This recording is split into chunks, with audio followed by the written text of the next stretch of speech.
Hello, it's Karen again, and I'm back to tell you another story.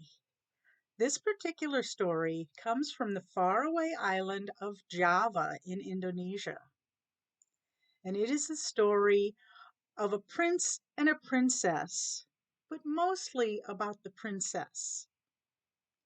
Now, Prince Raiden and Princess Dewey lived in a beautiful palace that belonged to Prince Raiden's father, who was the king.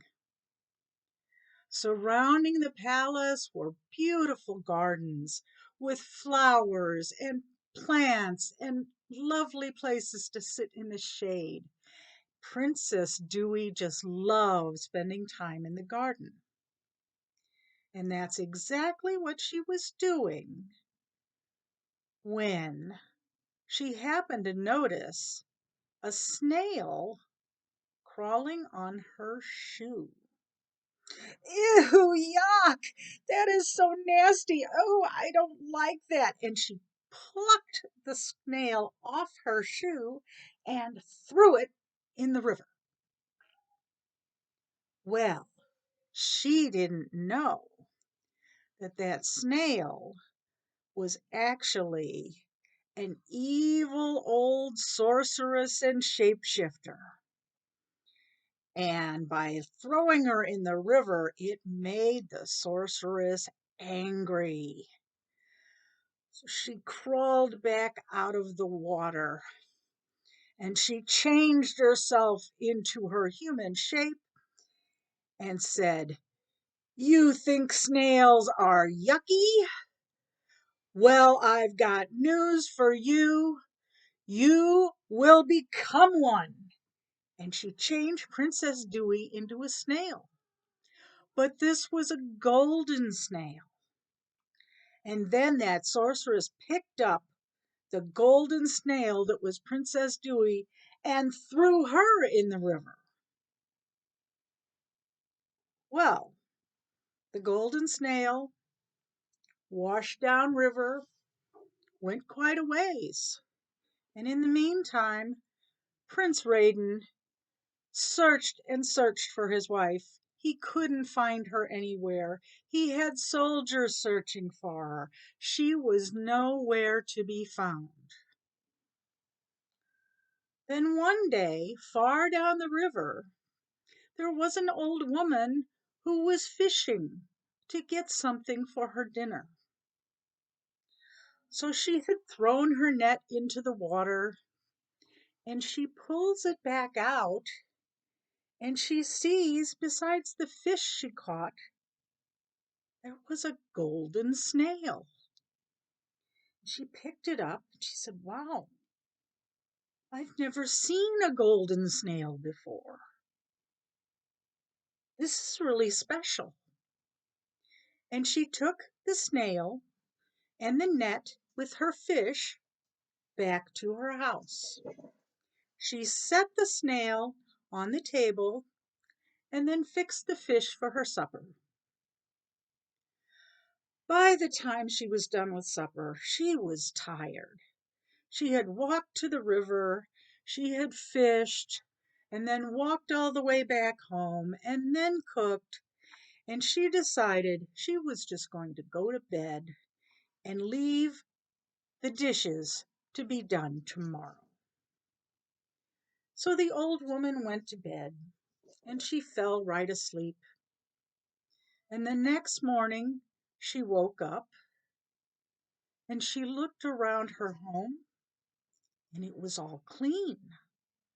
The floor had been mopped, things had been straightened up, the dirty dishes were all done and stacked next to the sink, and someone had even fixed her breakfast.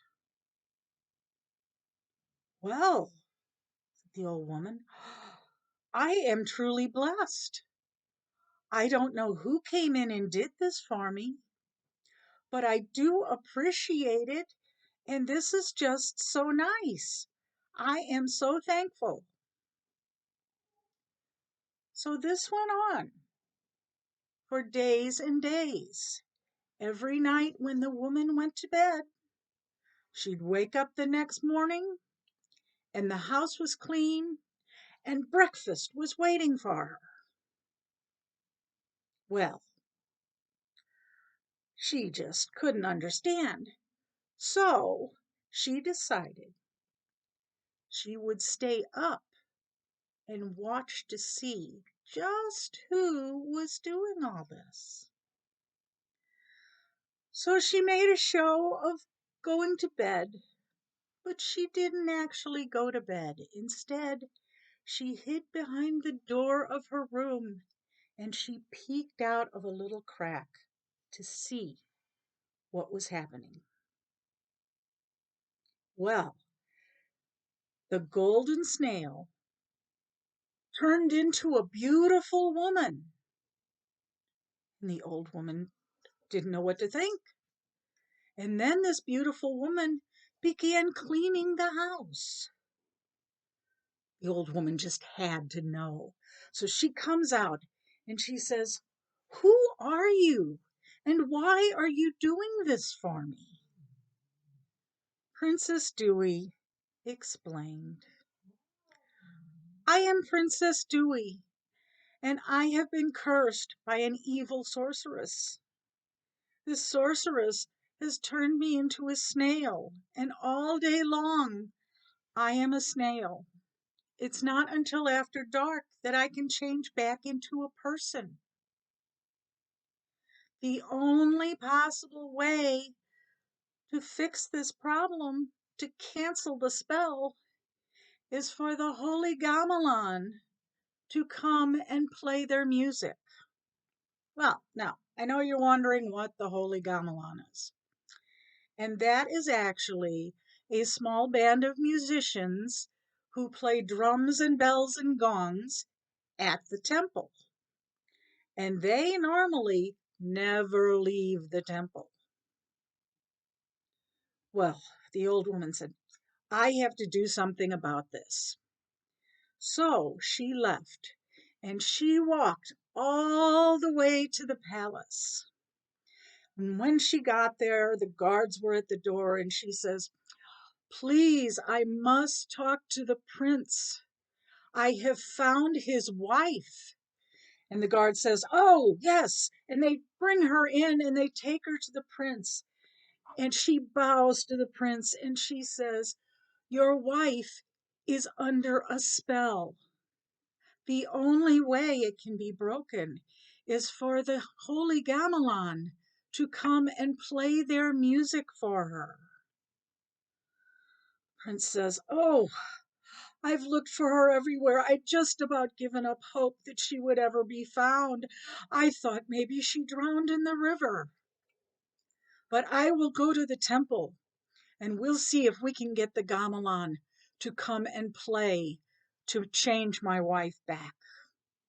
So the prince went to the temple and he prayed and he meditated and he stayed there for days praying to the gods, asking them to please release the Holy Gamelan to come play and save his wife. And eventually the gods agreed and they let the prince take the Holy Gamelan with him. So they all traveled to the old woman's house.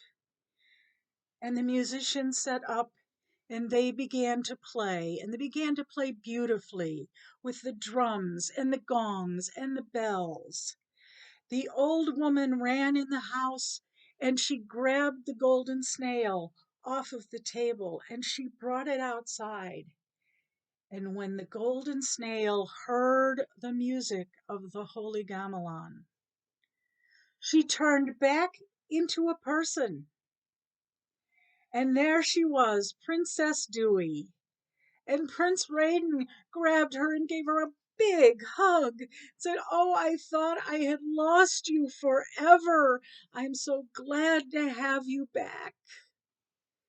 And then Prince Raiden said to the old woman, "Because you found my wife and you helped her come back to me, I invite you to come to the palace where you can live and you'll never have to work or cook ever again in your life. Would you like that?" And the old woman thought a moment and said, "Yes, I think I would like that," because she had worked long and hard in her life. And that is the end of this story. And, as is always said, I think they lived happily ever after. Now, you may have noticed that this story is kind of similar to some of the other stories you hear. And it's kind of interesting because fairy tales and folk tales from around the world have a lot of the same themes in them. And the more I find stories to tell to you and read these stories, the more I find similarities in ones that may have come from places far away from each other. And that's what makes these stories so good. I hope to see you next time. Bye-bye.